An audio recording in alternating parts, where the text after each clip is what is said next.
الحمد لله الذي كفى وصلاة وسلاما على رسولنا المصطفى وحبيبنا المجتبى صلى الله عليه وسلم بعد. فأعوذ بالله من الشيطان الرجيم.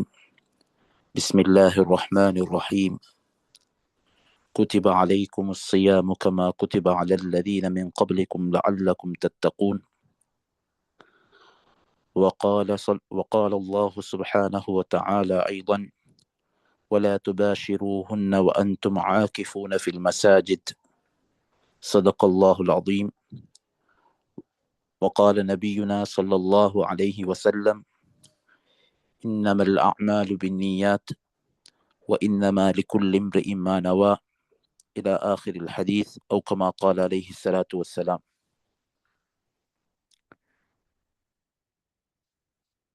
அல்லாஹு தஆலாவுடைய உதவியினால் ரமதான் மாதத்தில் பொதுவாக நோன்பு காலங்களில் கடைபிடிக்க வேண்டிய சுன்னத்துக்களை பார்த்து கொண்டு வருகிறோம். அதிலும் குறிப்பாக விசேஷமாக ரமதானுடைய காலத்தில் உள்ள வித்தரில் பேணப்பட வேண்டிய வித்திரை பேணுதலாக தொழுது வர வேண்டும். அதில் அந்த வித்திரில் ஏனைய வித்திர்களில் இல்லாத பிரத்யேகமான சில சுன்னத்துக்கள், சில சிறப்பம்சங்கள் இந்த ரமதானுடைய தினத்திலே தொழப்படுகிற வித்திருக்கு இருக்கிறது என்ற தகவலோடு நிறுத்தினோம். அதில் முதலாவது, ரமதானுடைய காலத்தில் தொழப்படுகிற வித்திர்கள் அனைத்தையும் ஜமாஅத்தாக தொழுவது என்பது சுன்னத்தான காரியமாகும். பொதுவாக தொழுகைகளை இரண்டாக பிரிப்பார்கள். ஜமாஅத்தாக தொழுவது சுன்னத்தான தொழுகைகள், ஜமாஅத்தாக தொழுவது சுன்னத்தில்லாத தொழுகைகள். ஜமாஅத்தாக தொழுவது சுன்னத்தான தொழுகைகளில் ஃபர்லான தொழுகைகள் உள்ளடங்குறதோட, சுன்னத்தான தொழுகைகள்ல ஜமாஅத்தாக தொழுகிறதுல பெருநாளுடைய தொழுகை, அதே போன்று மழை தேடி தொழுகிற தொழுகைகள், இவைகளோட உட்பட்டு ரமலானுடைய காலத்தில் வித்ரு தொழுகை, எதுவும் சுன்னத்தான தொழுகைகளில் ஜமாஅத்தாக தொழுகுவது சுன்னத்தான ஒரு தொழுகையாக காணப்படுகிறது. இப்போ வித்திரு தொழுதால் அதற்கு ஒரு கூலி கிடைக்கும். அந்த வித்திரை ஜமாஅத்தாக தொழுதால் அதற்கு வேற கூலி அதிகரித்து கொடுக்கப்படும். இரண்டாவது சுன்னத், அந்த வித்திரு தொழுகையை சத்தமிட்டு அதனுடைய ஓதல்களை சத்தமிட்டு ஓதி தொழுவது என்பதும் அதனுடைய சுன்னத்களில் ஒன்றாக இருக்கிறது. மூன்றாவது சுன்னத், ரமலானுடைய இரண்டாவது அரைவாசி பகுதியிலிருந்து குனூத் இறுதி ரகாத்தில், வித்தருடைய இறுதி ரகாத்தில் குனூத் ஓதுவதும் சுன்னத்தாக இருக்கும். அந்த சுன்னத்தான விஷயங்களை நேற்று சொன்னோம். அந்த குனூத்திலும் ஏராளமான சுன்னத்துகள் பேண வேண்டிய, கடைபிடிக்க வேண்டிய சுன்னத்துகள் இருக்கிறது. அதில் முதலாவது, இரண்டு கரங்களையும் உயர்த்துவது சுன்னத்தாக இருக்கிறது. இரு கரங்களையும் உயர்த்தி நாங்கள் அந்த குனூத்தை ஓதுவது சுன்னத்தாக இருக்கும். அது தனிய தொழுதாலும் சரி, இமாமாக தொழுவித்தாலும் சரி, மஅ்மூமாக இருந்து பின்னுக்கு இருந்து தொழுதாலும் சரி, அனைவருக்கும் கையை உயர்த்துவது சுன்னத்தாக இருக்கிறது. ஏனென்றால் அபு தாவூத் ரஹிமஹுல்லா அவர்கள் சல்மான் அல் ஃபாரிஸ் ரலியல்லாஹு அன்ஹு அவர்கள் நபி அவர்கள் சொன்ன அந்த ஹதீஸை பதிவு செய்திருக்கிறார்கள். இன்ன ரப்பக்கும் தபாரக வ தஆலா ஹய்யுன் கரீம் யஸ்தஹ்யி மின் அப்திஹி இதா ரஃபஅ யதைஹி இலைஹி அய்யருத்தஹுமா சிஃப்ரா. அல்லாஹு தஆலா கொடை கொடுக்குகிறவனாக இருக்கிறான், வெட்கப்படுகிறவனாக இருக்கிறான். ஒரு மடியான் தனது இரு கரங்களையும் அல்லாஹ்விடத்திலே உயர்த்தி தனது தேவைகளை கேட்க அதனை வெறும் கையோடு திருப்பி அனுப்புவதை விட்டும் அல்லாஹ் தஆலா வெட்கப்படுகிறான். அல்லாஹ் தஆலா அப்படி திருப்பி அனுப்புவதை அவன் விரும்புவதில்லை என்கின்ற இந்த ஹதீஸை ரசூல் ஸல்லல்லாஹு அலைஹி வஸல்லம் அவர்கள் சொல்லியிருக்கிறார்கள். இந்த ஹதீஸில் 2 கிரங்களையும் உயர்த்திய என்ற அந்த வார்த்தை பிரயோகிக்கப்பட்டிருக்கிறது. இதை வைத்துத்தான் சொல்வார்கள், துஆவுக்காக வேண்டி நாங்கள் கையை உயர்த்துவது என்பது ஒரு சுன்னத். அந்த கையை உயர்த்துகின்ற பொழுது அந்த கையை வைக்குகின்ற அமைப்பு 2 முறைகள் இருக்கிறது. ஒன்று 2 கரங்களையும் சேர்த்து வைக்குகின்ற முறை ஒன்றும் இருக்குது. 2 கரங்களையும் விட்டு பிரித்து வைக்குகின்ற முறையும் இருக்குது. இந்த 2 முறைகளிலும் 2 கரங்களையும் எங்களோட ஒன்றோடொன்று சேர்த்த மாதிரி வைத்து எங்களுடைய குனூத்தை இதர துஆக்களை ஓதுவது ஏற்றம் என்று சொல்வார்கள். ஏனென்றால் இது ஒரு பணிவை எடுத்து காட்டுகின்ற ஒரு அமைப்பில் இருக்கிறது. ஒரு 2 கரங்களையும் இணைக்குகின்ற பொழுது ஒரு பணிவு ஏற்படுகிற ஒரு தோற்றம் அதிலே எங்களுக்கு விளங்குவதனால் அந்த 2 கரங்களையும் சேர்த்த வண்ணம் எங்களுடைய துஆவை கேட்பது அதுவும் ஒரு சுன்னத்தாக இருக்கும். துஆ 2 கரங்களையும் சேர்த்ததற்கு பின்னால் இந்த கரத்தை உடைய உட்பகுதி உள்ளம் கையை வானத்தை நோக்கி பார்த்த வண்ணம் வைப்பதும் ஒரு சுன்னத். இது எந்த சந்தர்ப்பத்தில் என்றால், ஒரு எங்களுக்கு சாதகமான எங்களுக்கு தேவையான விடயங்களை கேட்குகிற பொழுது அந்த எங்களோட கரங்களுடைய உட்பகுதியை வானத்தை நோக்கி பார்த்த வண்ணம் வைத்து கேட்பது சுன்னத். எங்களுக்கு ஹிதாயத்தை கேட்கிறோம், அதே போல எங்களுடைய தேவைகளை கேட்குகின்ற பொழுது எங்களுக்கு பிரயோஜனம் அளிக்குகிற எங்களுக்கு தேவைகளை எங்களுக்கு நாங்கள் பெற்றுக்கொள்ளணும் என்ற ரீதியில் கேட்குகிற பொழுது எங்களுடைய உள்ளம் கை வானத்தை நோக்கி பார்த்த வண்ணம் கேட்பது ஒரு சுன்னத். அதே போன்று எங்களுக்கு வர இருக்கிற கெடுதியிலிருந்து பாதுகாப்பு தேடுகின்ற விடயங்களை கேட்குகிற பொழுது அதை தலகீழாக பிரட்டி எங்களுடைய தோல் இருக்குகிற அந்த பகுதி அது வானத்தை நோக்கி, இந்த எங்களுடைய கையுடைய வெளிப்பகுதி வானத்தை நோக்கி பார்த்த வண்ணம் வைத்து கேட்பது சுன்னத்தாக இருக்கிறது. எங்களோட குனூத்தில் வகினீ ஷர்ர மா கதைத் என்ற வார்த்தை வருகிறது. இது நீ நிர்ணயித்த அந்த நீ முடிவு செய்த அந்த விடயங்களுடைய தீங்கிலிருந்து என்னை பாதுகாப்பாயாக. அப்ப தீங்கு என்னை சேர்ந்து விடக்கூடாது என்பதை செயல் வடிவிலையும் காட்டுகின்ற அமைப்பில் இந்த எங்களுடைய கரங்களை அப்படியே தலைகீழாக பிரட்டுவது அந்த இடத்தில் சுன்னத்தாக இருக்கிறது. இதுக்கும் ஹதீஸ்கள் பதிவு செய்யப்பட்டிருக்கிறது. ஸலாத்துல் இஸ்திஸ்கா உடைய தொழுகைகளை தொழுகின்ற பொழுது நபி அவர்கள் கேட்டு இப்படியான விடயங்கள் வருகின்ற பொழுது அவங்களுடைய கையை திருப்பிய ஹதீஸ்கள் பதிவு செய்யப்பட்டிருக்கிறது. அதே போல எங்களுடைய பார்வை கையை எந்த இடத்தில் இருக்க வேண்டும், கையை இப்படி சேர்த்து வைத்ததற்கு பின்னால் எங்களுடைய பார்வை இணைத்து வைத்திருந்தால் அவருடைய பார்வை அவரோட கையை நோக்கி அப்படி இருக்கணும். பிரிச்சு அவர் வைத்து துஆவை கேட்டால் அவருடைய பார்வை சுஜூதை நோக்கியதாக இருக்க வேண்டும். அதுவும் ஒரு சுன்னத்தானது. பார்வைகளை அங்கே இங்கே செலுத்தாமல் கையை நோக்கி அல்லது சுஜூதை நோக்கி எங்களுடைய பார்வையை ஆக்கிக் கொள்வதும் ஒரு சுன்னத்தாக இருக்கும். அதே போல தனித்து தொழக்கூடியவராக இருந்தால் அவர் இந்த குனூத்தில் ஓதுகின்ற அல்லாஹும்ம ஹ்தினா ஃபீமன் ஹதைத் வஆஃபினா ஃபீமன் ஆஃபைத் வதவல்லனா ஃபீமன் தவல்லைத் என்று இந்த வரக்கூடிய இந்த துஆவை ஒருமையில் ஓதுவது சுன்னத்தாக இருக்கும். ஏனென்றால் அவர் தனியே தொழுகின்ற பொழுது அவர் ஒருமையில ஓதுறன்னு சொன்னா என்ன செய்யணும், நாண்டு வருகின்ற இடங்களில் நீ என்று போட்டுக்கொண்டால் அது ஒருமையாக மாறிவிடும். அல்லாஹும்ம ஹ்தினா என்றால் எங்களுக்கு நீ ஹிதாயத்தை வழங்குவாயாக, அல்லாஹும்ம ஹ்தினி என்றால் எனக்கு நீ ஹிதாயத்தை வழங்குவாயாக என்கின்ற அந்த அர்த்தங்கள் வித்தியாசப்படும். நான் என்று வரக்கூடிய அந்த இடத்தில் நீ என்று அதை மாற்றிக்கொள்வது அது சுன்னத்தாக இருக்கும். அதே போல இமாம் தொழுவித்தால் இமாம் அதை பன்மையாக ஓதுவதுதான் அவருக்கு சுன்னத். அவர் ஓதுகின்ற பொழுது, இமாம் தொழுவிக்குகின்ற பொழுது அவர் அல்லாஹும்ம ஹ்தினா ஃபீமன் ஹதைத் வஆஃபினா ஃபீமன் ஆஃபைத் வதவல்லனா ஃபீமன் தவல்லைத் வபாரிக் லனா ஃபீமா அஅதைத் என்ற பன்மையில் தான் அவர் அந்த துஆவை ஓதுவது அவருக்கு சுன்னத்தாக இருக்கும். அதே போல இமாமுக்கு குனூத்தை ஜஹ்ராக சத்தமிட்டு ஓதுவது அவருக்கு இமாமுக்கு சுன்னத். ஆனால் தனித்து தொழுபவருக்கு அதை சத்தமிடாமல் மனதுக்குள் ஓதுவதுதான், அவருக்கு கேட்கிற அளவுக்கு மாத்திரம் ஓதுவதுதான் சுன்னத்தாக இருக்கிறது.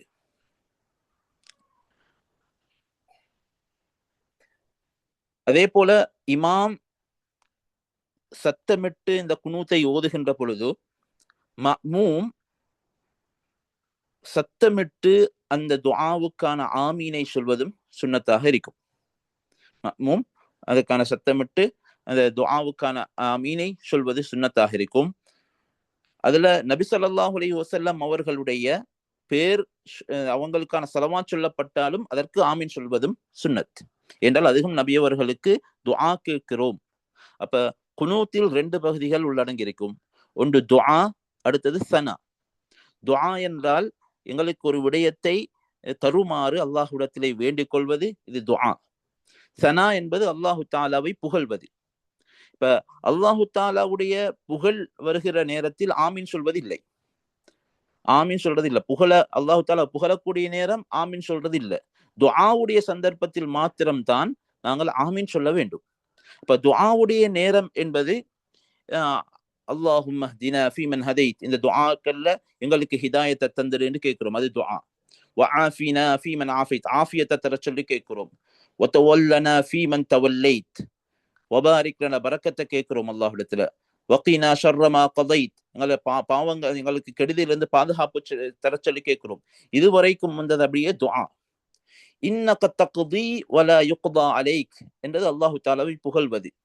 அப்ப அல்லாஹு தாலாவை புகழக்கூடிய இந்த புகழ்ச்சியுடைய நேரத்தில் இமாம் சொல்வதே போன்று நாங்கள் சொல்வது சுன்னத், அல்லது இமாம் சொல்லக்கூடிய நேரத்தில் மௌனமாக இருக்கலாம், அல்லது இமாம் அனைத்தையும் சொல்லி முடிச்சதுக்கு பின்னால அஷ்ஹது, நான் அதற்கு சாட்சி சொல்கிறேன் என்று கடைசியில் சொல்லுகலாம். இந்த 3 முறைகளில் ஏதேனும் ஒன்றை இந்த சனாவுடைய நேரத்தில் எங்களுக்கு சொல்லலாம். துஆ இல்லாமல் அல்லாஹுவை புகழக்கூடிய இடங்கள் வருகின்ற பொழுது நாங்கள் அதே மாதிரி வார்த்தையை நாங்கள் உச்சரிக்கிறது இது ஏற்றமானது. அப்படி இல்லை என்றால் அந்த இடத்தில் மௌனமாக இருப்பது. அப்படி இல்லை என்றால் அந்த இடங்களில் அதை உச்சரித்து முடித்ததற்கு பின்னால் அல்லாஹுடைய புகழை சொன்னதற்கு பின்னால் அஷ்ஹது என்று சொல்வது இது ஒரு சுன்னத்தான ஒரு விடயம். அதுக்கு பின்னால இந்த துஆ முடித்ததற்கு பின்னால் எங்களுடைய முகங்களை தேய்த்துக் கொள்வது சுன்னத்தில்லை. முகங்களை குனூத்தை ஓதினதற்கு பின்னால முகங்களுக்கு அப்படி கரங்களால் தேய்த்துக் கொள்வதோ, எங்களுடைய நெஞ்சில தேய்ச்சி கொள்வதோ இது சுன்னத்தில்லை. இப்படி இதற்கு ஹதீஸ்கள் வந்தது இல்லை. அதனால இது சுன்னத் இல்லை. ஆனா தொழுகைக்கு வெளியில முகத்தை தேய்க்கிற விஷயத்துல கருத்து வேற்றுமைகள் இருக்குது. சிலர்கள் அது சுன்னத் என்று சொல்லியிருக்கிறாங்க முகத்தை தேய்க்கிற விஷயத்துல மட்டும். அப்ப நெஞ்சு பகுதியை தேய்க்கிறது தொழுகைக்குள்ளுக்கும் சுன்னத்தில்லை, தொழுகைக்கு வெளியிலையும் சுன்னத்தில்லை. ஆனால் தொழுகைக்கு வெளியில் துஆ கேட்டுவிட்டு முகத்தை தேய்க்குகின்றது சுன்னத் என்று சில அறிவிப்புகள் வந்திருக்கிறது. சிலர்கள் அதை வச்சு சொல்லியிருக்கிறாங்க சுன்னத் என்று, இன்னும் சிலர்கள் சுன்னத் இல்லை என்றும் சொல்லியிருக்கிறார். 2 விதமான கருத்துகள் இமாம்களிடத்திலே இருக்கிறது. இது வித்தரோடு சம்பந்தப்பட்ட, வித்தர்ல குனூத்தோடு பேணப்பட வேண்டிய சுன்னத்துகள் இவைகள். இது ரமதானுடைய காலங்களிலே சுன்னத்தை தேடி செய்ய வேண்டும் என்ற அடிப்படையில் ஆசையோடு நாங்கள் அந்த விடயங்களை செய்தால் மிச்சமே சிறப்பாக இருக்கும். அடுத்தது 11வது சுன்னத். நாங்கள் ரமதானில் கடைபிடிக்க வேண்டிய சுன்னத்துகளில் 11வது சுன்னத் அதிகமாக ததப்புரோடு குர்ஆனை ஓதுவது. அப்ப குர்ஆனை பொதுவாக ரமதான் அல்லாத காலங்களிலும் குர்ஆன் ஓதுவது சுன்னத். இருந்தாலும் ரமதானுடைய காலங்கள்ல ததப்புரோடு கருத்துக்களை விளங்கி ஓதுவதற்கான முயற்சிகளை ஈடுபடுதல். எங்களுக்கு பொதுவாக 2 விதமான ஓதுவதற்கான ஒரு முறை இருக்க வேண்டும். ஒரு முறை நாங்கள் கருத்தை விளங்காம சும்மா ஓதிக்கொண்டு போற ஒரு அமைப்புண்டு. பொது மக்களாக இருக்கிறதனால் அதை விளங்குறதற்கென்று வேறையான ஒரு சந்தர்ப்பத்தை எடுத்து அதை செய்யறதற்கு ஒரு பகுதியை வச்சு கொண்டு சும்மா ஓதிக்கொண்டு போறது திலாவத். ஏன்னா குர்ஆன் குல்லுஹு பரக்கா, குர்ஆன் அது முழுவதும் பரக்கத். அது கருத்து விளங்கி ஓதினாலும் அதில் லாபம் இருக்குது, விளங்காமல் ஓதினாலும் லாபம் இருக்கிறது. அதனால ஒவ்வொரு எழுத்துக்கும் 10 நன்மைகள் தரப்படுவது கருத்து விளங்கியோ விளங்காமலோ இப்படி ஓதினாலும். அப்படின்னா எங்களுக்கு பொதுவாக ஓதுறதுக்குன்னு ஒரு தர்த்தீப் ஒன்று இருக்க வேண்டும். அதோட கருத்தை விளங்கி ஓதுறதற்கு அம்ம ஜுசூல சரி, இலகுவான லேசான சூறாக்கள்ல சரி, எங்களுக்கு அதனுடைய அர்த்தங்களை நாங்க தர்ஜமத்துல் குர்ஆனை பார்த்து கொஞ்சம் விளங்கி அதை கருத்தை விளங்கி விளங்கி ஓதுறதற்கான ஒரு அமைப்பையும் நாங்க வச்சு கொண்டோம் சொன்னால், எங்களுக்கு இப்போ கிட்டத்தட்ட ஒரு 40 வருஷம் வந்துட்டு சொன்னால், ஒரு 10 வயசுல இருந்து அவர் இந்த குர்ஆன்ல ஒவ்வொரு ரமதான்லையும் ஒரு ஜுசுவை கருத்தை விளங்கி ஓதினார் என்றால் 40 வருஷம் ஆகிறதோட அது முழு குர்ஆனையும் அவர் கருத்தோட அவர் படிச்சிருப்பார். குர்ஆனை ஒரு ஒரு அளவுக்கு அவர் விளங்கி இருப்பார். அப்படின்னா எங்களுக்கு இப்படி ஒரு திட்டமிடல் ஒன்று இருந்தால் கொஞ்சம் கொஞ்சமாக எங்களுடைய முன்னேற்றங்களுக்கு அது காரணமாக அமையும். முழு குர்ஆனையும் விளங்குறதற்கு ஏதோ ஒரு அளவுக்கு சரி அந்த குர்ஆனை படிச்சு விளங்குவதற்கான ஒரு சந்தர்ப்பமாக அது அமையும். அதனால குர்ஆனுடைய அர்த்தங்களை விளங்கி ஓதுவதற்கான பயிற்சிகளும் அதிகமாக இந்த ரமதானுடைய காலத்தில் எடுப்பதும் ஒரு முக்கியமான வலியுறுத்தப்பட்ட ஒரு சுன்னத்தாக இருக்கிறது. அதனால் தான் ரமதானு ஷஹ்ருல் குர்ஆன், ரமதான் என்பது குர்ஆனுடைய மாதம் என்று சொல்லப்பட்டிருக்குது. இந்த குர்ஆனை நாங்க குர்ஆன்ல எவ்வளவுக்கு நாங்க ஈடுபடுறோமோ அவ்வளவுக்கு எங்களுடைய வாழ்க்கையில பரக்கத்களை காணுவோம். கிதாபுன் அன்சல்நாஹு இலைக்க முபாரக், அல்லாஹு தாலா உங்களுக்கு இறக்கி இருக்கிற குர்ஆன் பரக்கத் நிறைந்தது என்று சொல்லியிருக்கிறான். பரக்கத் என்று சொன்னால் கஸ்ரத்துல் ஹைர், நலவுகள் நிறைந்த, நலவுகள் அதிகமாக கொட்டி குவிழ்கிற ஒரு சிறந்த ஒரு விடயம்தான் இந்த குர்ஆன் ஓதுவது என்று சொல்றது. எத்தனையோ பேர் நேரத்தில் பரக்கத்தில் என்று சொல்லுவார்கள். எத்தனையோ பேர் குடும்பத்துல பிள்ளைகளுடைய விஷயங்கள்ல வீடுகள்ல பரக்கத் இல்லாம இருக்குது என்றால் எல்லாத்துக்குமே தேர்வு இந்த குர்ஆன் தான். இந்த குர்ஆனை எடுத்து ஓத ஆரம்பிச்சோம் என்றால் எல்லா பரக்கத்துகளும் வந்துவிடும். அதில் முழு நம்பிக்கையோட நாங்க செயற்பட்டால் இதுல பெரிய ஒரு அடைவை நாங்க காணலாம். ஏனென்றால் அல்லாஹு தாலா குர்ஆன்ல குர்ஆனை முபாரக் என்று சொல்லி பொதுவாகத்தான் சொல்லியிருக்கிறான். பரக்கத் இதுல மட்டும்தான் பரக்கத் என்று குறிப்பிட்டு சொல்லல. நம்ம அல்லாஹு தாலா பொதுவாக சொன்னது எல்லாத்திலையுமே அது பரக்கத்தை ஏற்படுத்தும். குர்ஆனை ஓதுகின்ற ஒரு பழக்கத்தை நாங்கள் எடுத்துக்கொள்ள வேண்டும். அதிலேயும் ததப்புரோடு குர்ஆனுடைய அர்த்தங்களை விளங்கி ஓதுவதற்கான பயிற்சிகளையும் மேற்கொள்ள வேண்டும். என்றால் புகாரி ஷரீஃப்ல பதிவு செய்யப்பட்டிருக்கக்கூடிய ஹதீஸ், அப்துல்லாஹ் இப்னு அப்பாஸ் ரலியல்லாஹு அன்ஹு அவர்கள் சொல்கிறார்கள், கான ரசூலுல்லாஹி ஸல்லல்லாஹு அலைஹி வஸல்லம் அஜ்வதன் நாஸ், நபி அவர்கள் அதிகம் கொடை கொடுக்குகிறவர்களாக இருந்திருக்கிறார்கள். அப்ப கொடை என்று சொல்லக்கூடிய நேரம் இந்த புகாரியுடைய இந்த ரிவாயத்துக்கு விரிவுரை சொல்லக்கூடிய ஹதீஸ் விரிவுரையாளர்கள் இவர்கள் கருத்து சொல்லுகிற நேரம் வெறுமனே கொடை கொடுக்கிறதுன்றது பணத்தில் மட்டுமல்ல. நபி அவர்களுடைய அந்த கொடை எப்படி இருந்தது என்றால் நல்ல வார்த்தைகள் மூலமாகவும் மக்களுடைய மனதை கவருகிற நல்ல வார்த்தைகளை பிரயோகிப்பதும் அதுவும் கொடைகளில் தான் சேரும். பிற ஒரு மனிதருக்கு எங்களால் வார்த்தை ரீதியாக அல்லது எங்களுடைய செயற்பாடு ரீதியாக அல்லது பண ரீதியாக ஏதோ ஒரு எங்களோட இல்ம் ரீதியாக எங்கள்கிட்ட இருக்க நாங்கள் படிச்சிருக்கக்கூடிய அறிவு ரீதியாக பிறருக்கு நாங்கள் பிரயோஜனத்தை ஏற்படுத்தினால் அதுவும் அஜ்வத் ஜூத் கொடையில் தான் சேரும் என்ற அர்த்தத்தில் இதற்கு விரிவுரை செய்திருக்கிறார்கள். நபி ஸல்லல்லாஹு அலைஹி வஸல்லம் அவர்கள் ரமதானுடைய காலங்களில் கூடுதலாக கொடை கொடுக்குகிற தன்மையுடையவர்களாக இருந்திருக்கிறார்கள் என்ற செய்தியை பார்க்கலாம். அதுல நபி ஸல்லல்லாஹு அலைஹி வஸல்லம் அவர்கள் பொதுவாக ஜிப்ரீல் அலைஹிஸ்ஸலாத்து வஸ்ஸலாம் அவர்கள் நபி அவர்களை சந்திப்பதற்காக வேண்டி வருவார்கள். ரமதானுடைய காலத்தில் வருகின்ற பொழுது ரமதான்ல குர்ஆனை முதாரசா செய்வாங்க. குர்ஆனை ஒருத்தருக்கொத்தர் ஓதி காண்பிப்பாங்க. ஜிப்ரீல் அலைஹிஸ்ஸலாம் நபி அவர்களுக்கு ஓதி காண்பிக்க, நபி அவர்கள் அதே குர்ஆனை ஜிப்ரீல் அலைஹிஸ்ஸலாம் அவர்களுக்கு ஓதி காண்பிப்பார்கள். இது ரமதானுடைய காலங்களில் அதிகமாக நடந்திருக்குது என்ற தகவல்கள் எல்லாம் எங்களுக்கு பார்க்க கிடைக்குது. அதனால நாங்க குர்ஆனை ததப்புரோட அர்த்தங்களை விளங்கி ஓதுகிற ஒரு பழக்கத்தை கொண்டு வாரது இந்த ரமதான்ல ஆக முக்கியமான ஒரு சுன்னத்தான ஒரு விடயமாக இருக்கிறது.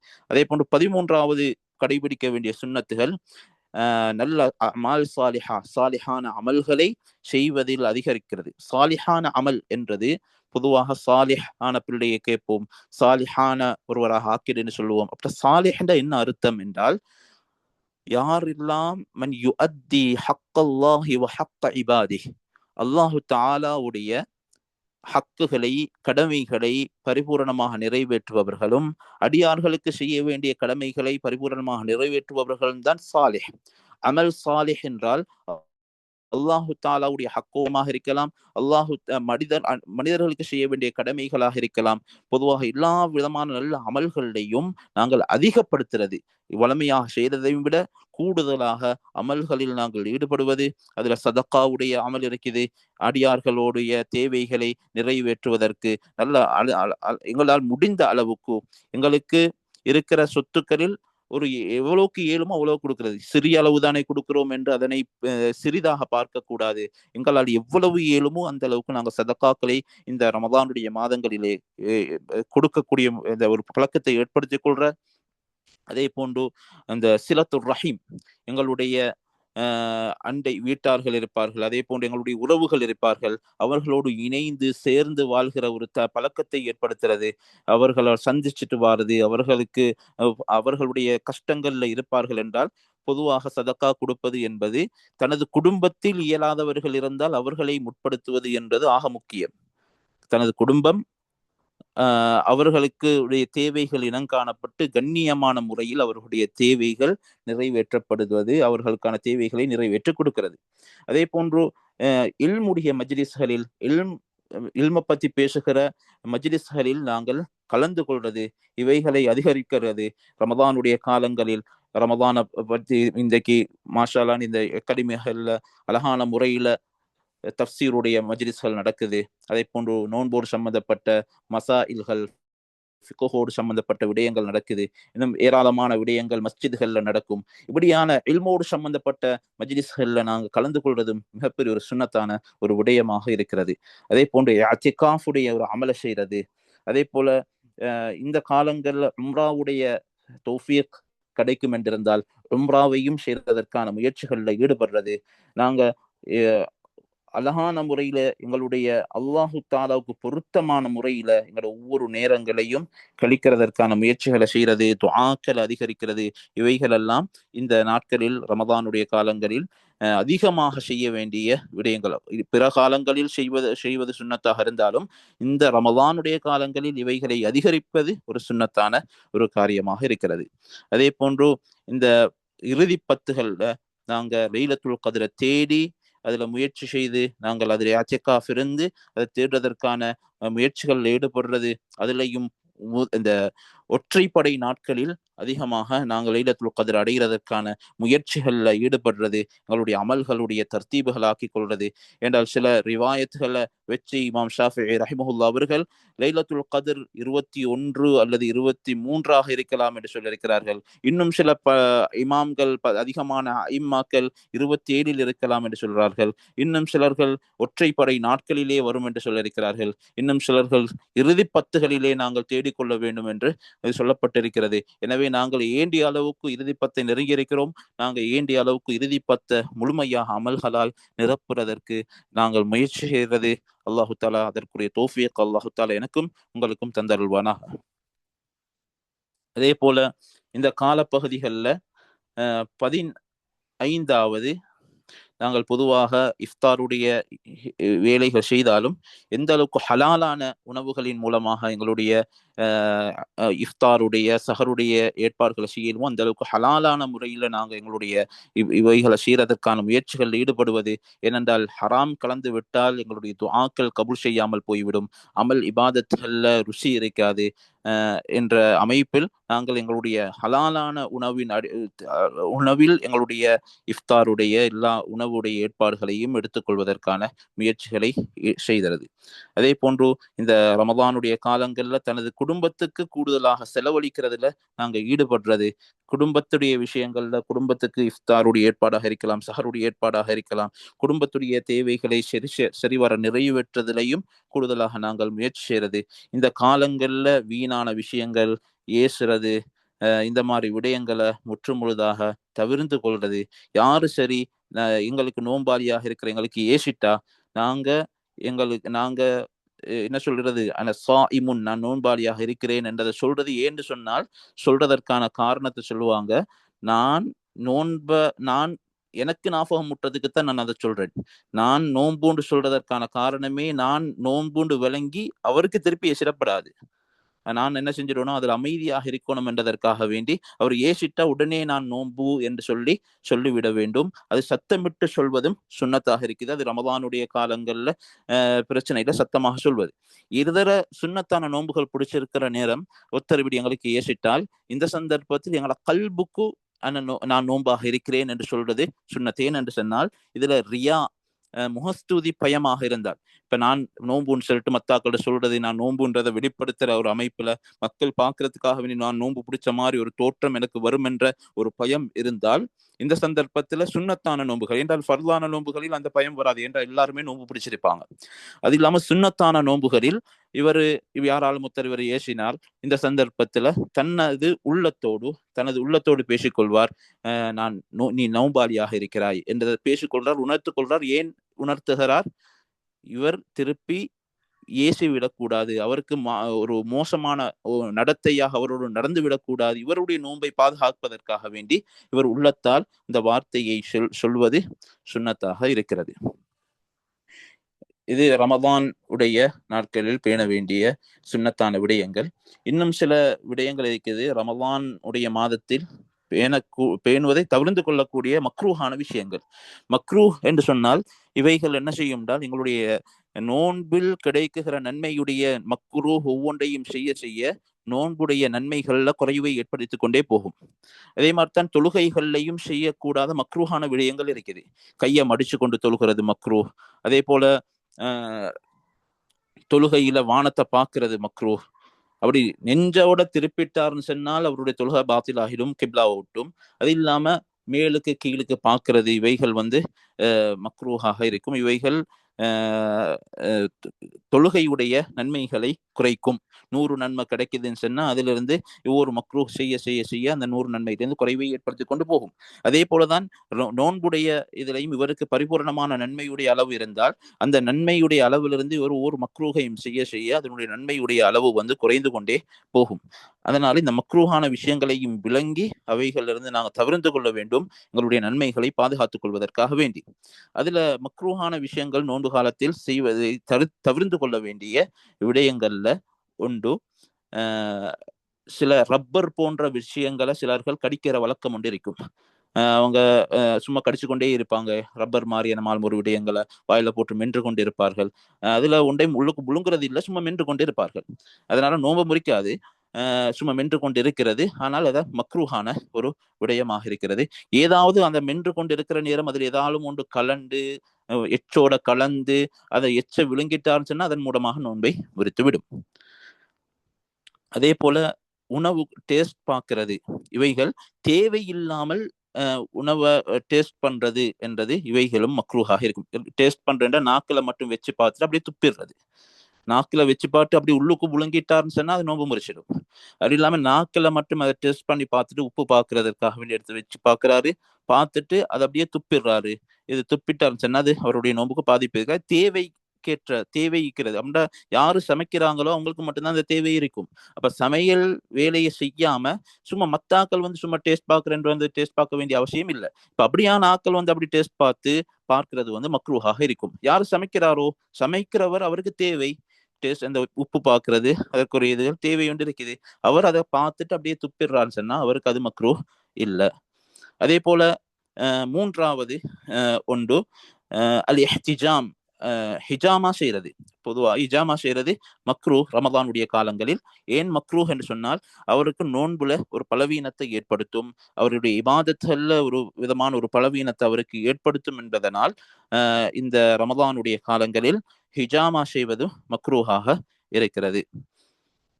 அதே போல இஃப்தார் செஞ்சதற்கு பின்னால, அப்ப இஃப்தார் செய்கிறார், அவருடைய நோன்பை திறக்கிறதற்காகவே தண்ணியை குடிச்சிட்டு தண்ணி வாயில் இருக்கிற நேரத்திலேயே அதை விழுங்காம என்ன செய்யறார், அதை தண்ணியை துப்புறது ஒரு மக்ரூஹ். ஏனென்றால் அந்த டைம்ல சாப்பிடக்கூடிய தண்ணி குடிக்கக்கூடிய இதுகள் பரக்கத்தானது. அதை சும்மா தேவைக்கு இல்லாம வாய்க்குழுக்கு எடுத்துட்டு சும்மா துப்புறது என்றது கூடாது. அவைகளையும் நாங்க தவிர்த்து கொள்ள வேண்டும். அதே போல நோன்பு பிடித்திருக்கிற நிலையில் மூழ்கி குடிக்கிறது, மூழ்கி குளிப்பது என்பது இதுவும் ஒரு மக்ரூஹான விடயமாகும். வாஜிபான ஒரு ஃபர்லான கடமையான குளிப்பாக இருந்தாலும் அவர் மூழ்கி குளிப்பது என்பது ரமதானுடைய பகல் நேரத்தில் மூழ்கி குளிப்பது என்பது மக்ரூஹாக இருக்கிறது.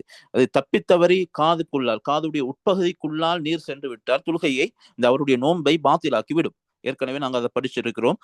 நோன்பை பாத்திலாக்கக்கூடிய, நோன்பை முறிக்கக்கூடிய காரியங்கள் காதுக்குரிய உட்பகுதிக்குள்ளால் நீர் சென்று விட்டால் நோன்பை முறித்துவிடும். அதனால் இது மூழ்கி குளிப்பதனால் அதற்கான சாத்தியக்கூறுகள் அதிகமாக இருப்பதனால அதை மூழ்கி குளிக்கிறது மக்ரூஹாக இருக்கிறது. அதே போல ரமலானுடைய துஹருக்கு பின்னால, துஹருடைய நேரத்துக்கு பின்னால, துஹருடைய அதானுடைய நேரத்துக்கு பின்னால மிஸ்வாக் செய்வதும் மக்ரூஹாக இருக்கிறது. என்றால் நபி ஸல்லல்லாஹு அலைஹி வஸல்லம் ஹதீஸ்ல சொன்னாங்க, ஹலூஃபு ஃபமிஸ் ஸாயிம் அத்யபு இன்தல்லாஹி மின் ரீஹில் மிஸ்க். ஒரு நோன்பாளியுடைய வாயிலிருந்து வரக்கூடிய அந்த வாடை இது அல்லாஹ்விடத்திலே கஸ்தூரியையும் விட மிக நறுமணமானது என்று சொல்லப்பட்டிருக்கிறது, ஹதீஸ்களில் வந்திருக்கிறது. அப்ப இந்த கஸ்தூரியை விட நறுமணமான இந்த வாடையை இவர் நீக்கிறது ரமதானுடைய ஒரு லுஹருக்கு பின்னால பகுதியில தான் அது உருவாகும் என்றதை வைத்து சாப்பாடு சாப்பிட்டு ஒரு கொஞ்ச நேரம் போனதுக்கு பின்னால் அந்த வாடை வரும். லுஹருக்கு பின்னால அவர் அந்த மிஸ்வாக் செய்தார் என்றால் அவருடைய செய்வது என்பது மக்ரூஹான விடயமாகும். அதையும் தவிர்த்து கொள்வது மிகவும் ஏற்றமானது. அதே போல சாப்பிடுவது என்று சொல்லி வயிறு நிரம்ப சாப்பிடுவதும் மக்ரூ. அதிகமாக சாப்பிடுறது, அதிகமான நேரங்கள் தூக்கத்துல கழிக்கிறது, இவைகளும் நோன்பு பிடித்து கொண்டு செய்வது மக்ரூஹாக இருக்கிறது. ஏனென்றால் ரமதானுடைய பரிபூரணமான அந்த பிரயோஜனத்தை அடைவதற்கு அது தடையாக இருக்கும். அதே போல ஆகுமான விஷயங்களாக இருக்கும், ஆனால் ஒரு இன்பகரமான விடயங்கள், ஆகுமான விஷயம்தான் ஆனா இன்பகரமான விடயங்கள், இவைகளையும் தவிர்த்து கொள்வது நோன்பு பிடிச்சு கொண்டு அதிகம் நல்லது, சுன்னத்தாக இருக்கும்.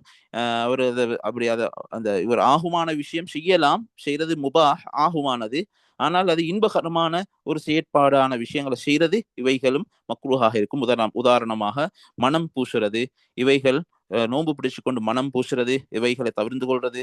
அதே போல பார்க்கக்கூடிய பார்வைகள்ல இன்பகரமான காட்சிகள், இவைகளை பார்த்து எங்களுடைய நோன்பை அதிலேயே திகைக்க வச்சிடாம இபாதத்துகள்ல முழுமையாக ஈடுபடுவதற்காக வேண்டிய நாங்கள் அவைகளை கழிக்கிறது என்பதும் மிச்சம் நல்லது.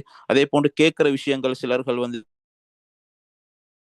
இருப்பாங்க ரமதானுடைய காலங்கள்ல, இவைகளை ரமதானுடைய காலங்களை தவிர்த்து கொள்வது இவர்களுக்கு சிறப்பாக இருக்கும். என்றால் அந்த காலங்கள்ல முழுமையாக இபாதத்கள்ல கழிக்கோணம் என்பதற்காக வேண்டி இபாதத்கள், குர்ஆன் திலாவத்கள், இவைகள்ல நாங்க ஈடுபடாம இந்த கசீதா கேட்குகிற இந்த மாதிரி விஷயங்கள்ல அது ஆகுமாக இருந்தாலும் அது இன்பம் தரக்கூடிய மாதிரியான விஷயங்களாக இருக்கிறதுனால் அவைகளிலே ஈடுபட்டு கொண்டு கடைசியில ரமதானுடைய பிரயோஜனங்கள் முழுமையாக குன்றி போய் இவதற்கான அடிப்படையான காரணமாக அது அமைந்துவிடும். அதனால் இவைகளையும் தவிர்த்து கொண்டது சுன்னத்தான ஒரு விடயமாக இருக்கும். இவைகள் இல்லாமல் இன்னும் நோன்போர் சம்பந்தப்பட்ட நிறைய விடயங்கள் இருக்குது, நேரத்தில் கருத்து கொண்டு அவைகளோட சுருக்கி கொண்டிருக்கிறோம். அதோட இஅ்திகாஃபோடு சம்பந்தப்பட்ட விடயங்கள் ஒரு சுருக்கமாக ஞாபகப்படுத்திட்டு எங்களுடைய இந்த பாடத்தை முடிச்சுக் கொள்வோம். அதுல இஅ்திகாஃப் என்று சொல்வது ஒரு இடத்திலே ஒரு பொதுவாக ஒரு லுகத்தன், அந்த மொழி அர்த்தத்தில் பார்த்தால் இஅ்திகாஃப் என்று சொன்னால் ஒரு இடத்திலே தரிப்பதற்கு சொல்லுவாங்க. அது நல்ல காரியத்துக்காக வேண்டி தரித்தாலும் சரி, மோசமான ஒரு விடயத்துக்காக வேண்டி தரித்தாலும் அதை இஅ்திகாஃப்னு சொல்லுவாங்க. அதாவது ஒருத்தர் சிலைக்கு முன்னால் சில நேரங்கள் இருக்கிறார் என்றால் அதுக்கும் இஅ்திகாஃப்னு சொல்லுவாங்க லுகத்தன், அதாவது மொழி கருத்தில். அதே போன்று மஸ்ஜிதுல ஒருத்தர் இருக்கிறார், ஒரு இடத்துல ஏதோ ஒரு இடத்துல ஒரு நல்ல விஷயத்துக்காக வேண்டி இருக்கிறார், அதற்கும் இஅ்திகாஃப் என்று மொழி அர்த்தத்தில் அது சொல்லப்படும். ஆனால் எங்களுடைய ஷரீஅத்துல இஅ்திகாஃப் என்று சொல்வதன் மூலமாக நாடப்படுகிற அர்த்தம் முக்ஸுன் மக்சூஸ் லிஷக்ஸின் மக்சூஸ் ஃபி மகானின் மக்சூஸ் பினியத்தின் மக்சூஸா, குறித்த நியத்துடன் குறித்த இடத்திலே குறித்த ஒரு நபர் குறித்த ஒரு அளவு தரிப்பது, இவைதான் இஅ்திகாஃப். அப்ப குறித்த ஒரு அளவு தரிக்க வேண்டும். குறித்த அளவுன்னு சொன்னால் ஒரு சுப்ஹானல்லாஹ் என்று சொல்லக்கூடிய அளவு நேரம் ஒரு இடத்திலே தரித்திருக்க வேண்டும். அந்த இடம் யாரு தரிக்க வேண்டும்? ஷக்ஸ் மக்சூஸ், அந்த குறித்த நபர். எல்லாருக்கும் இயலாது, அந்த முஸ்லிமாக இருக்கணும். காஃபிர் தரித்திருப்பதனால் அது இஅ்திகாஃப் என்ற பெயர் சொல்ல மாட்டோம். அதே போன்று தரித்திருப்பவர் முஸ்லிமாக இருக்க வேண்டும். அதே போல அவர் இந்த புத்தி சுதாதீனம் உடையவராக இருக்க வேண்டும். அதே போல பெருந்தொடக்கில் இருந்து அவர் சுத்தமானவராக இருக்க வேண்டும். மாதவிடாய் பிள்ளை பேரிலிருந்து சுத்தமான ஒருவராக இருக்க வேண்டும். இந்த மாதவிடாய் பிள்ளை பேர் இருக்கிற நேரத்தில் மஸ்ஜிதில் தரிப்பது என்பது ஹராம். அதே போன்று பெரும் தொடக்கு ஏற்பட்டவர் மஸ்ஜிதை தரிப்பது என்பது ஹராம். இவர் இதிலிருந்து சுத்தமான ஒருவராக இருக்கணும். சுத்தமாக இருக்கிற ஒருத்தர் ஒரு சுபஹானல்லாஹ் குறைந்தது சுபஹானல்லாஹ்னு சொல்லக்கூடிய அளவு நேரம் ஒரு குறித்த இடத்தில், குறித்த இடம் சொன்னா எல்லா இடங்களிலும் இருக்க இயலாது. அப்ப குறித்த இடம் சொல்றது மஸ்ஜிதாக வகுஃப் செய்யப்பட்ட இடத்தில் மாத்திரம். அப்ப மஸ்ஜிதாக வகுஃப் செய்யப்பட்டிருக்கக்கூடிய மஸ்ஜிதில் மாத்திரம் தான் இஅ்திகாஃப் இருக்கலாம். அப்ப மஸ்ஜிதில் இருக்கிறார், ரைட்டா, நீயத்தோட. அப்ப குறித்த நீயத்தோட இருக்கணும். அப்ப நீயத் இல்லாமல் மஸ்ஜிதில் இருந்தார்னு சொன்னா அவருக்கு நன்மை கிடைக்காது. அப்ப நீயத் என்றது இவர் இபாதத்தாக இது செய்கிறாரா அல்லது இவருடைய வளமையில் இவர் செய்கிறாரா என்பதை பிரித்து காட்டுகிறது நீயத். அதனால ஆரம்பத்திலே சொன்னோம், இபாதத்கள் அனைத்துக்கும் நீயத் என்றது ஆக அவசியமான ஒன்றாக இருக்கிறது. அப்ப நீயத் வைக்கணும். நான் இந்த மஸ்ஜிதில் இருக்கும் காலமெல்லாம் இஅ்திகாஃப்ல இருக்கிறேன், நவைத்துல் இஅ்திகாஃப மா தும்து ஃபீ ஹாதல் மஸ்ஜித், இந்த மஸ்ஜிதில் இருக்கும் காலமெல்லாம் இஅ்திகாஃபோடு இருக்கிறேன் என்ற நீயத்தோட அவர் மஸ்ஜிதில் அந்த நிபந்தனைகளுக்கு உட்பட்ட அந்த நபர் ஒரு சுபஹான் ஆக குறைஞ்சது சுபஹான் அல்லாஹ்னு சொல்லக்கூடிய அளவை விட கூடுதலாக அவர் அந்த மஸ்ஜிதில் தரிப்பது, இதுதான் இஅ்திகாஃப் என்று சொல்லப்படுகிறது. அப்ப இஅ்திகாஃபுடைய சிறப்புகள் ஏராளமாக வந்திருக்கிறது. இஅ்திகாஃப் ஓட சம்பந்தப்பட்ட சிறப்புகள்ல நபி ஸல்லல்லாஹு அலைஹி வஸல்லம் அவர்கள் சொன்னார்கள், மன் இஅ்தகஃப அஷ்ரன் ஃபீ ரமதான், ரமதானுடைய இறுதி அந்த 10களில் யார் இஅ்திகாஃப் இருக்கிறார்களோ, கான கஹஜ்ஜத்தின் வ உம்ரத்தைனி, ஹஜ்ஜத்தைனி வ உம்ரத்தைனி, 2 ஹஜ்ஜுகள் 2 உம்ராக்களை செய்தவரை போன்று ஆகிவிடுகிறார் என்று நபி ஸல்லல்லாஹு அலைஹி வஸல்லம் அவர்கள் சொன்ன ஹதீஸ் பைஹகி ரஹிமஹுல்லாஹ் அவர்கள் ஷுஅபுல் ஈமான்ல பதிவு செய்திருக்கிறார்கள். இவ்வளவு சிறப்புகள் இந்த இஅ்திகாஃபுக்கு இருக்கிறது. இந்த இஅ்திகாஃப் என்று சொல்றது வீடுகள்ல இஅ்திகாஃப் இருக்க இயலாது. அவர் என்ன செய்ய வேணும், ஒரு பள்ளியில தான் இருக்க வேண்டும் கட்டாயம். அப்ப பள்ளியில இருக்கிறதுன்னு சொன்னால் ஒருத்தர் சில சந்தர்ப்பத்துல இந்த பள்ளியுடைய முன்வாசலால பின்வாசலால அப்படியே நுழையலுமாக வெளியேறலுமாக இருக்கும். அப்படியாக இருக்கிற நேரம் இவர் என்ன செஞ்சார், பள்ளியால் அப்படி நுழைந்து அடுத்த வாசலால வெளியாகிட்டார். இவர் இஅ்திகாஃப் இருந்தவராக ஆக மாட்டார். ஏனென்றால் இவர் பள்ளிக்குள்ளால் ஒரு சுபஹானல்லாஹ்னு சொல்லக்கூடிய அளவுக்கு நீக்கல்ல, தரிக்கல். அவர் அப்படியே கடந்து போறார், ஒரு பாதையாகத்தான் எடுக்கிறாரே ஒழிய அவர் அந்த இடத்துல தரிக்கவில்லை, அந்த இடத்துல சுபஹானல்லாஹ்னு சொல்ல அளவுக்கு அவர் நிக்கல்ல. அதனால அவருக்கு அந்த பாக்கியம் இழந்து விடுகிறார், இஅ்திகாஃப் என்றது கிடைக்காது. அது இல்லாம பள்ளிக்குழுக்கு அதனாலதான் பள்ளிக்குழுக்கு யாரெல்லாம் நுழையிறாங்களோ அவங்க கட்டாயம் இந்த இஅ்திகாஃபுடைய நியத்தை வைத்துக் கொள்ளணும். அந்த இஅ்திகாஃபுடைய நன்மை கிடைக்கணும் என்றால். இப்ப பள்ளிக்குழுக்கு நுழைய நேரம் இஅ்திகாஃபுடைய நியத்தை வைக்காம பள்ளிக்குழுக்கு எவ்வளவு நேரம் இருந்தாலும் அவருக்கு அந்த இஅ்திகாஃபுடைய சவாப், அதற்குரிய நன்மை அவருக்கு கிடைக்காமல் போய்விடும். அதனால கட்டாயம் நாஃபகத்தோட நாங்க பல மஸ்ஜித்கள் ஆரம்பத்தில் அந்த இஅ்திகாஃபுடைய நியத்தை அப்படி எழுதி விடுவாங்க, அது நாஃபகம் ஊட்டலாக இருக்கிறதற்காக வேண்டி. அதே போல இஅ்திகாஃப் என்று சொல்றது அடிப்படையில் சுன்னத்தான ஒரு விடயம். சுன்னத்தாக இருந்தாலும் சில காரணங்களினால் சில சந்தர்ப்பத்தில் சிலர்களுக்கு வாஜிபாக மாறும், சில சந்தர்ப்பத்தில் அந்த இஅ்திகாஃப் ஹராம் ஆகும், சில சந்தர்ப்பத்தில் இஅ்திகாஃப் இருக்கிறது மக்ரூஹாகும். அடிப்படையில் அது சுன்னத்தான், சில காரணங்களினால் அது வாஜிபாக மாறுகிறது. உதாரணமாக ஒருத்தர் நேர்ச்சை வைக்கிறார். அப்ப வாஜிபாகக்கூடிய கட்டம் நேர்ச்சையின் மூலமாக மட்டும் இஅ்திகாஃப் வாஜிபாகும். நான் இந்த இஅ்திகாஃப் மஸ்ஜிதிலே இஅ்திகாஃப் இருப்பது மிக கட்டாயம் வாஜிப் என்று அவர் நேர்ச்சை வைத்தால் அப்ப அவருக்கு அந்த இஅ்திகாஃப் வாஜிபாகிடும். இப்ப இஅ்திகாஃப் அவருக்கு வாஜிபாகிட்டால் அவர் நியத் வைக்கக்கூடிய நேரம் அவர் அந்த ஃபர்ல் என்ற வார்த்தையை குறிப்பிடுவது அவருக்கு கடமை.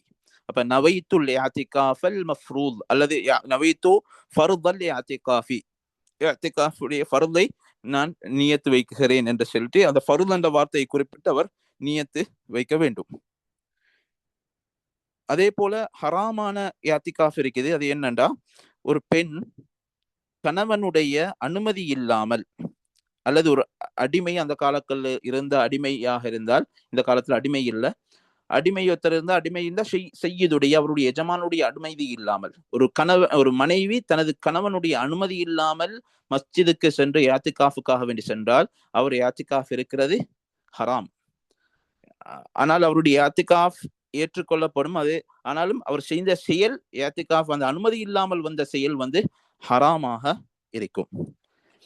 அதே போல இஅ்திகாஃப் இருக்கிறது மக்ரூஹான விடயம் என்னென்றா, ஒரு வாலிப பெண், எல்லா பெண்களும் அல்ல, வாலிப பெண்ணாக இருக்கக்கூடியவர் அவர் கணவனுடைய அனுமதி இல்லாமல் அல்லது அவருக்கு பொறுப்பாக இருக்கக்கூடியவருடைய அனுமதி இல்லாமல் மஸ்ஜிதுக்கு சமூகம் தந்து அதிலே இஅ்திகாஃப் இருக்கிறது மக்ரூஹாக இருக்கும்.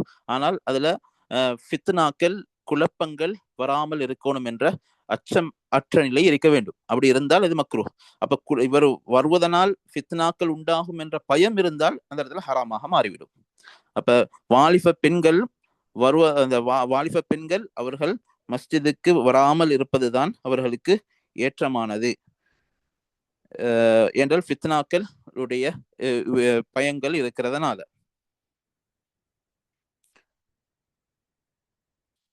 ஏனென்றால் ஷரியத் பொதுவாக